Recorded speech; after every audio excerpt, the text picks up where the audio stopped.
Local firefighters got a training today that organizers say is crucial.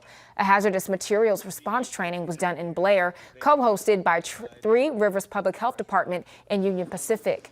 The focus was on trains, which carry large amounts of hazardous materials like oil, gas, and ethanol. Because of that, Three Rivers says incidents involving trains can have a great impact on ground, air, and water contamination, just like the derailment in East Palestine, Ohio back in February.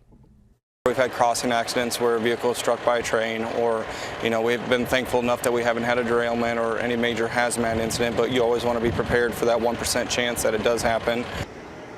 Fire departments from the Omaha Metro, North Platte, and Offutt Air Force Base attended the event. Dunn says without this training, it would prolong response times if there were hazmat incidents.